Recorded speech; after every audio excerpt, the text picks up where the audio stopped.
Hello, good morning అండి. నిన్న తెలిసిన వాళ్ళ ఇంటికి వెళ్తే బొప్పాస్కాయలు ఇచ్చారండి, 2 కాయలు. సరే, ఒక కాయని ఏం చేసామంటే పెచ్చు తీసేసి ఆ, చక్కగా సన్నటి ముక్కల కింద మన బంగాళదుంప వేపుడు అన్నట్టుగా కట్ చేసినట్టుగా ఆ బొప్పాస్కాయ, పచ్చి బొప్పాస్కాయని శుభ్రంగా కోసి పళ్ళెంలో పెట్టానండి. చూసారా ఒక్క కాయకి ఎన్ని ముక్కలు వచ్చినాయో? దాదాపుగా అర్ధ కేజీ ముక్కలు పైన వచ్చాయండి. పచ్చి బొప్పాస్కాయ తింటే మంచిదండి శీతాకాలం. తర్వాత ఆ ముక్కలన్నీ గిన్నెలో వేసేసి నీళ్లు పోసి పొయ్యి మీద పెట్టానండి, ఎందుకంటే కొంచెం ఉడకాలి కదా. ఈ లోపల తాలింపు సామాను కొద్దిగా బెల్లము, చింతపండు, ఆవాలు, మెంతులు, జీలకర్ర, ఇంగువ, మినపప్పు, శనగపప్పు, ఎండుమిరపకాయలు, పచ్చిమిరపకాయలు, టమాటాలు అన్నీ కూడా తాలింపుకి సిద్ధమైపోయినాయండి. అన్నీ రెడీ చేసుకోవాలి కదండి, పొయ్యి మీద పెట్టినట్టు వెతుక్కోకూడదు కదా. ఈ లోపల ఆ ఉడుకుతున్నటువంటి బొప్పాస్కాయ ముక్కల్లో కొద్దిగా పసుపు, తర్వాత కొద్దిగా ఉప్పు కూడా వేసానండి. ఉప్పు మనం కూర ఉడుకుతున్నప్పుడే ఉప్పు వేసుకోవాలి. ఉప్పు వేసుకుంటే ముక్కకి ఉప్పు పడుతుంది కదండి. అదేం చేయాలంటే 1-2 సార్లు పొంగేదాకా ఉడికేదాకా ఉంచుకోవాలి. చూసావా ఎలా ఉడికిపోతుందో. ఈ లోపల బాండీ పెట్టారండి పొయ్యి మీద. బాండీ పెట్టి నూనె వేశాను తాలింపు కోసం నూనె వేసి ఆ నూనె కాగుతుండగా శనగపప్పు, అలాగే మినప్పప్పు, మనం పళ్ళెల్లో పెట్టుకున్న కొద్దిగా ఆవాలు, మెంతులు, జీలకర్ర, అలాగే ఇంగువ పొడి, ఎండుమిరపకాయలు, పచ్చిమిరపకాయలు, తర్వాత టమాటా ముక్కలు అన్నీ ఒకదాని వెనకాల ఒకటి అన్నీ వేసి కొద్దిగా వేయించుకోవాలి. తాలింపు వేయిస్తూ ఉండాలి, మధ్య మధ్యలో మళ్ళీ ఇవన్నీ కలుపుతూ ఉండాలి. ఎండుమిరపకాయ ముక్కలు, పచ్చిమిరపకాయ ముక్కలు ఒక్కొక్కటి వేసుకుంటూ వెళ్తూ స్లోగా పప్పులతో పాటు ఈ తాలింపు సామాను కూడా అన్నీ వేగుతాయి. చూడండి, అది చేస్తుంటే వాళ్ళ కలర్ఫుల్గా కనబడుతుందండి.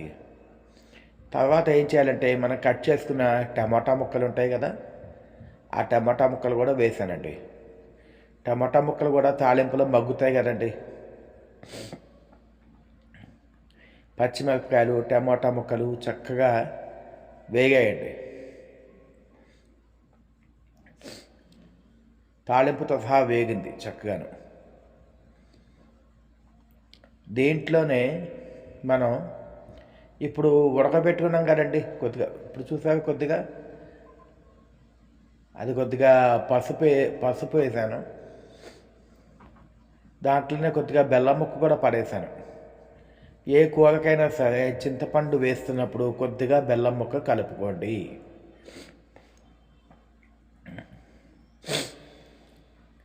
ఈ శీతాకాలం జలుబులు ఎక్కువైపోయి ఇట్లాంటివి ఏమైనా వెరైటీగా తినాలనిపిస్తుంది కదండి. ఇది చూసారా, బొప్పాస్కాయ శుభ్రంగా ఉడికిందండి. పసుపు వేసి ఉడకబెట్టాం కదా, పసుపు పచ్చని ముక్కల కింద, అంటే పూర్తిగా ఉడకకూడదండి, ఒక 60% ఉడికితే చాలు.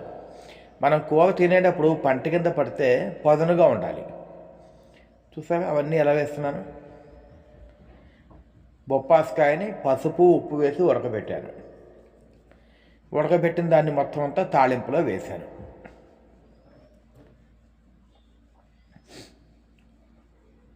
తాలింపులో వేసి ఇటు ఇటు కలిపి పెట్టుకోవాలి.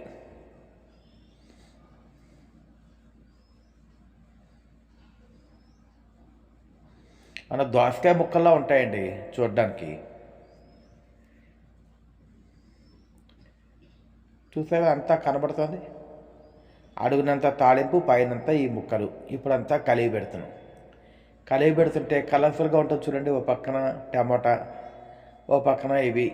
తర్వాత ఇప్పుడు చింతపండు పేస్ట్, ఒక చెంచాడు పేస్ట్ వేసానండి, కొంచెం టేస్ట్ కోసం. కొద్దిగా పులుపు పడాలి కదండి. ఆ పులుపు పడిన తర్వాత ఏం చేయాలంటే కొద్దిగా పచ్చికారం, ఒక అర చెంచాడు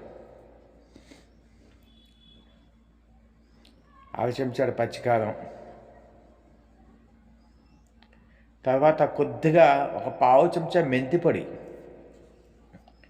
మెంతి పొడి వేసుకోవడం వల్ల కూరలో కొంచెం కమ్మదనం వస్తుంది.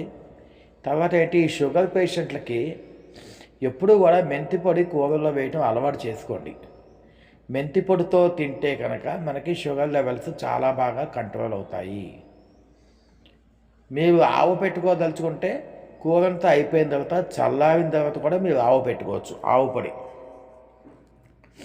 కానీ మెంతి పొడి ప్రతి కూరలో కూడా ఒక పావు చెంచా వేయడం అలవాటు చేసుకోండి చక్కగా. ఓకే, తర్వాత మూత పెట్టి కొంచెం సేపు సిమ్లో పెట్టి మగ్గబెట్టాలండి. అంతేనండి, కూర అయిపోయింది. Thank you.